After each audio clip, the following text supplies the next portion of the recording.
হরিনাম বলে শেষ করতে পারেননি আমার মতো একজন অধম কীর্তনিয়ার পক্ষে কোনোদিনই সম্ভব নয় এই অসীম ভাগবত লীলা পরিবেশন করার মতো। নিতাই গৌর হরি হরি বল। দেখবেন মা, অহংকার হলো পতনের মূল কারণ। তার একটা ছোট্ট প্রমাণ দেখুন। একদিন প্রভাত সময়ে ব্যাসদেব মহামুনি শয্যার মধ্যে ঘুমিয়ে আছে। এবার প্রভাত সময়ে ঘুম ভেঙে যেই না শয্যার উপরে উঠেছেন, সেই শয্যায় বসে বসে চিন্তা করছেন, আজকে আমি ভগবান শ্রীকৃষ্ণের লীলাকে 7টি খণ্ডে ভাগ করে লীলা শেষ করে দেব। এই চিন্তা করতে করতে চলে যাচ্ছেন সরযূ নদীর তীরে স্নান করার জন্য। স্নান করতে গিয়ে দেখলেন একটা ছোট্ট চড়ুই পাখি সেই সরযূ নদীর তীরে একটা বিশাল বড় বটবৃক্ষ আছে, সেই বটবৃক্ষের ডালে বসে আছে। আর কি করছে? একবার ডাল থেকে নামছে সরযূ নদীর তীরে। তীরে নেমে সেই জলে নেমে তার যে ঠোঁট, ওই ঠোঁটে করে জল নিয়ে গিয়ে বটবৃক্ষের পাতায় রাখছে। আবার জল থেকে উপরে আসছে, উপর থেকে আবার জলে নামছে। দূর থেকে ব্যাসদেব মহামুনি দেখতে পেয়ে তার কাছে গেল, বলল, তুমি কি করছো? তখন সেই চড়ুই পাখিটি বলল, হে মহামুনি, আমি আজকে স্থির করেছি এই বিশাল সরযূ নদীর জল আমার চঞ্চুতে করে এনে আমি শেষ করে দেব। সে কি? তোমাকে ভগবান কোনো বড় সড় জন্তু, বড় পাখি করে পাঠায়নি। ভগবান তোমাকে একটা ছোট্ট চড়ুই পাখি করে পাঠিয়েছে। তুমি কি করে পারবে ওই বিশাল সরযূ নদীর জলকে তোমার ঠোঁটে করে নিয়ে গিয়ে পাড়ে ফেলে দিয়ে শেষ করে দিতে? এই কথা শুনে ব্যাসদেব মহামুনি হাসতে লাগলেন। ও বাবা, পাখি বলে কি তার মান সম্মান নেই? তাই পাখিটি বলছে, মহামুনি আপনি হাসছেন কেন? তা আমি হাসবো না। তুমি এই ছোট্ট পাখি হয়ে এত বড় চিন্তা করে বসেছো। তখন সেই ছোট্ট চড়ুই পাখিটি মনে মনে চিন্তা করছে, আজ এই ব্যাসদেব মহামুনি অহংকারকে চূর্ণ করতেই হবে। তাই বলছে, আচ্ছা মহামুনি, আপনি কি স্থির করেছেন? আপনি স্থির করেছেন যে ভগবান শ্রীকৃষ্ণের লীলাকে 7টি খণ্ডে ভাগ করে সেই লীলা এখানে সমাপ্ত করে দেবেন? ব্যাসদেব মহামুনি বললেন, হ্যাঁ আমি পারবো। তখন সেই চড়ুই পাখিটি বলল, শুনুন, ভগবান শ্রীকৃষ্ণের লীলা কখনোই আপনার একা মুখে বলে শেষ করা যাবে না। আর তাছাড়া এই পৃথিবীতে 3 ভাগ জল, 1 ভাগ স্থল। তাহলে সেই জলকে যদি একটা বড় কাগজ আর স্থলকে যদি একটা পেন করা হয়, তবুও ভগবান শ্রীকৃষ্ণের লীলাকে ওই এত বড় কাগজে লিখে কোনোদিন শেষ করা যাবে না। তাই ব্যাসদেব মহামুনিকে বললেন, আপনি কোনোদিনই পারবেন না প্রভুর লীলাকে 7টি খণ্ডে ভাগ করে সমাপ্ত করে দিতে। তাই সামান্য একটা ছোট্ট চড়ুই পাখি হয়ে ব্যাসদেব মহামুনির অহংকারকে চূর্ণ করলেন। সে কে? সে হলো নারদ মহামুনি চড়ুই পাখি রূপ ধরে এসেছিলেন ব্যাসদেব মহামুনির অহংকারকে চূর্ণ করার জন্য। তাই আপনাদেরকে বলি বাবা, ব্যাসদেব মহামুনি তিনি ভগবানের লীলাকে 7টি খণ্ডে সমাপ্ত করে দিতে পারেননি। তাই আমার মতো একজন অধম কীর্তনিয়া, যে কিনা এই পশ্চিমবঙ্গে যত কীর্তনিয়া আছে সবার কাছে ক্ষুদ্রতম কীর্তনিয়া, আমার পক্ষে কোনোদিনই সম্ভব নয় ভগবান শ্রীকৃষ্ণের লীলাকে আমার একা মুখে বলে সমাপ্ত করে দেওয়া। তাহলে আপনারা বলবেন, তাহলে তুমি এসেছো কেন? না আপনাদের মতো ভক্তবৃন্দের চরণধূলি আমার মস্তকে পাওয়ার জন্য। তাই আপনাদের কাছে আমার অনুরোধ, আপনারা যেখানে যেমন ভাবে বসে আছে সেইখানে তেমন ভাবে বসে থেকে আমায় আশীর্বাদ করবে, আমি যেন আরো বড় হতে পারি। তাই আজকের লীলার বিষয়বস্তু হলো ভগবান শ্রীকৃষ্ণের সর্বোত্তম লীলা রাসলীলা।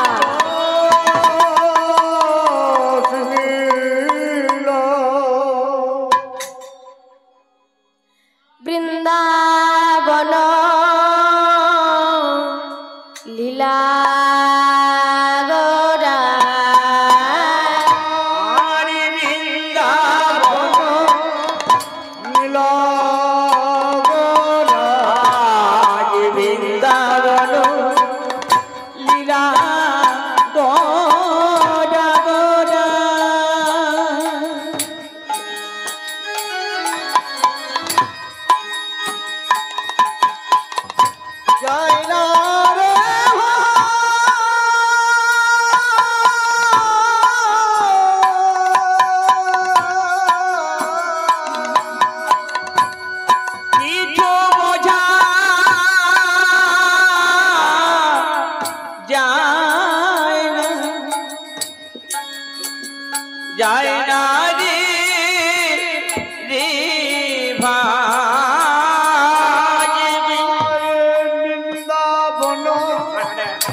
মনেতে পড়িল রে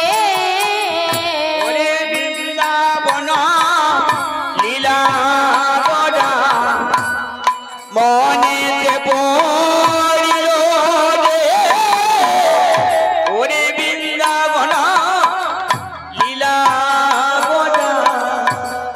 যমুনার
প্রভু আমার, হে সমবেত সম্পূর্ণ ভক্তমণ্ডলী, আজ প্রভু আমার রাসলীলার কথা মনে পড়েছে। তা এত এত লীলা থাকা সত্ত্বেও রাস লীলার কথা কেন মনে পড়লো না? এক পাশে বৈষ্ণব কবি পদকর্তা দাঁড়িয়ে আছে আর বলছে, প্রভু আমার ভাগ্যবতী শিরোধনির তীরে এসেছেন এবং শিরোধনির মধ্যে রয়েছেন, কারণ উনি জানতেন শিরোধনির মধ্যে রয়েছে যমুনা আর সরস্বতী, তাই নাম হয়েছে ত্রিবেণী। তাই ঠাকুর আমার শিরোধনির তীরে এসে যমুনাকে দর্শন করে বলছে, যমুনা ও যমুনা তুমি কি গো সেই যমুনা প্রবাহিনী? যমুনা ও যমুনা তুমি কি গো সেই যমুনা প্রবাহিনী? যমুনা যমুনা তুমি কি গো সেই যমুনা প্রবাহিনী? যমুনা ও যমুনা তুমি কি গো সেই যমুনা প্রবাহিনী? বিশাল তটে রূপের হাটে বিকাত নীলকান্ত মনে, বিশাল তটে রূপের হাটে বেকাত নীলকান্ত মনে। যার বিশাল তটে রূপের হাটে বিকাত নীলকান্ত মনে,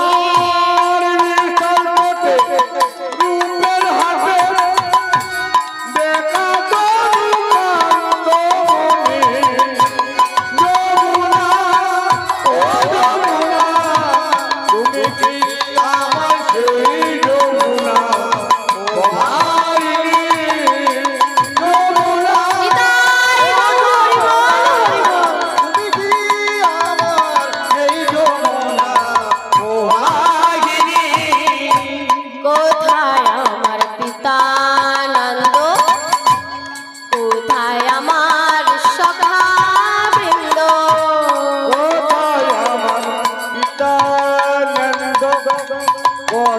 আমার সখা বৃন্দ? কোথায় আমার পিতা নন্দ, কোথায় আমার সখা বৃন্দ, কোথায় আমার পিতানন্দ? কোথায় আমার সখা বৃন্দ? ধেনু বেনু নবীন তনু,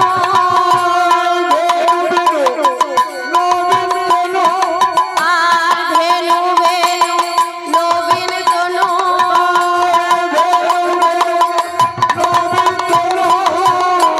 মা যশোদা রোহিণী,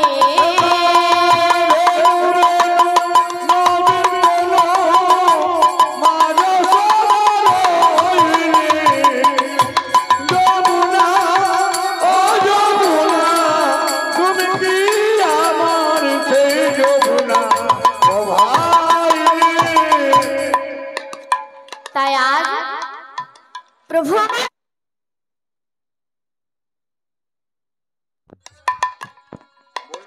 জানি তাই তাই আজ প্রভু আমার যমুনার তীরে এসেছে এবং যমুনার তীরে এসে সুরধনী গঙ্গাকে দর্শন করছে।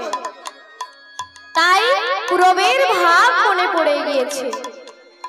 তাই আজ প্রভু সেই গোলক বৃন্দাবনের মাঝে এসে কেমন শোভা দর্শন করলেন না, প্রভু আমার অনেক অপূর্ব শোভা দর্শন করলেন। কি শোভা! ফুল বন দেখি বৃন্দা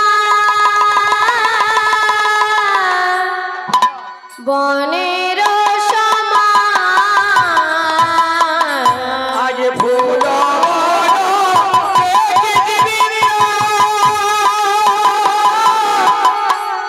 বনে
আজ প্রভু এই অপূর্ব শোভা দর্শন করে রায় রামানন্দকে ডেকে বললেন, রায় রামানন্দ, তুমি এবার খোল করতালের আয়োজন করো। আমি এই গুপ্ত বৃন্দাবনে রাস লীলা আরম্ভ করব। রায় রামানন্দ বললেন, প্রভু আপনি যদি এই গুপ্ত বৃন্দাবনে রাস লীলা আরম্ভ করেন, তাহলে সেই বৃন্দাবনে ছিল শত কোটি গোপী, ছিল যমুনা, এ সকল কোথায় পাবেন? ঠাকুর বললেন, রায় রামানন্দ, এই গুপ্ত বৃন্দাবনে সকলেই বর্তমান। এই এত গোপী রয়েছে, আর ওই ভাগ্যবতী সুরধুনির মধ্যে যমুনা বিরাজ করেছে। আর তুমি গোপীর কথা বললে না? গোপী হয়েছে, গোপী হয়েছে, গোপী হয়েছে, গোপী হয়েছে, নিষ্কাম বৈষ্ণবের দল গোপী হয়েছে। নিষ্কাম বৈষ্ণবের দল গোপী হয়েছে, বৈষ্ণবের দল গোপী হয়েছে। তাই রায় রামানন্দ গৌরীদাসকে ডেকে বললেন, গৌরীদাস, তুমি তোমার খোল করতাল লয়ে এসো। প্রভু আমার এই গুপ্ত বৃন্দাবনের মাঝে রাস লীলা আরম্ভ করবে। তাই গৌরীদাস তার খোল করতাল লয়ে এলো। প্রভু আমার এই গুপ্ত বৃন্দাবনের মাঝে রাস লীলা আরম্ভ করলেন। খোলো করো তালে গোরা,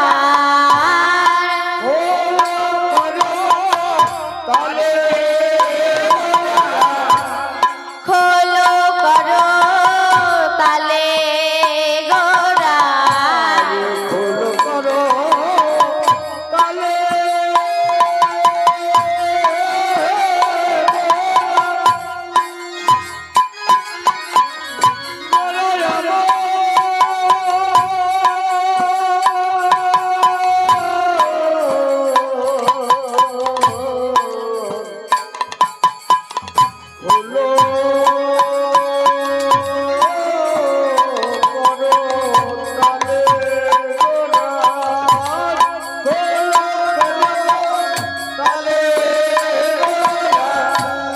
সুমেলো করিয়া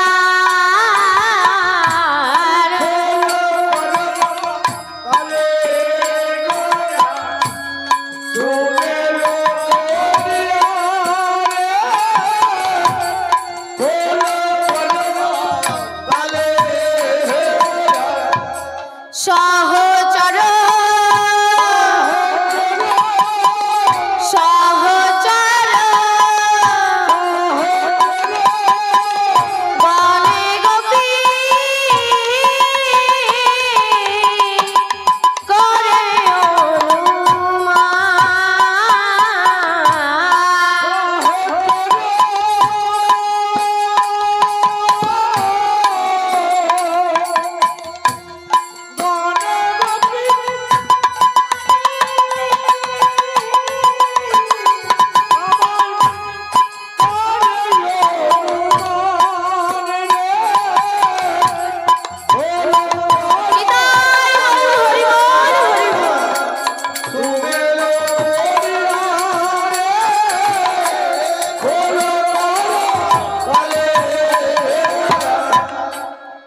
তাই আজ প্রভু আমার খোল করতাল লয়ে রাস লীলা আরম্ভ করলেন। তা খোল করতাল লয়ে যখন রাস লীলা আরম্ভ করলেন, না কে কে নৃত্য করছিলেন? বামে গদা ধর নাচে,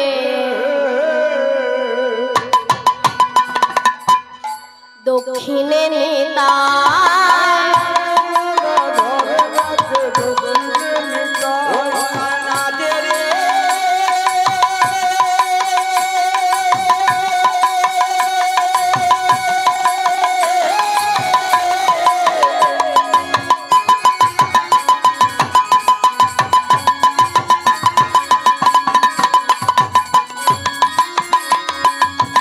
নাচে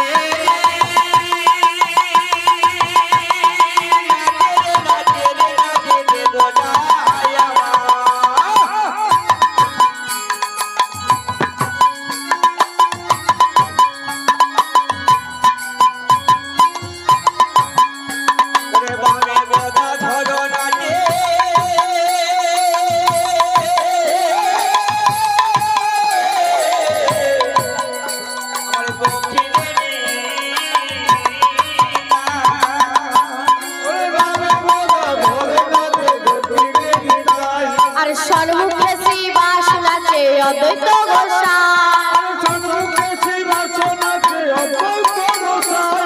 সর্বমুখে শ্রীবাস নাচে অদ্বৈত গোসাই, আমার অদ্বৈত নাচে রে, অদ্বৈত নাচে রে,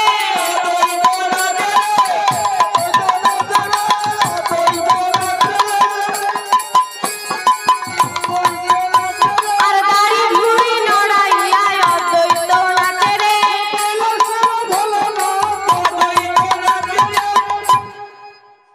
বামে আজ গদাধর নাচছে, দক্ষিণে নিতাই নাচছে, সর্বমুখে শ্রীবাস, আর অদ্বৈত প্রভু সে কে?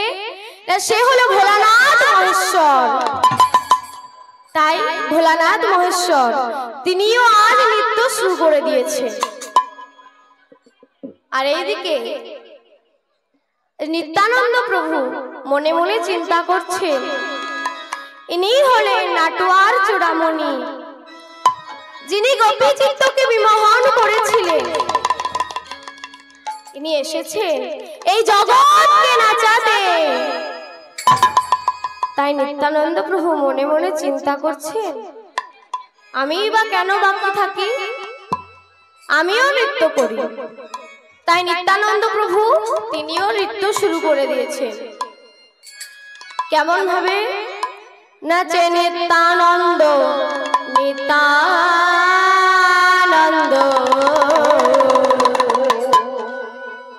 নিত্যানন্দ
নিত্যানন্দ প্রভু নৃত্য শুরু করে দিয়েছে।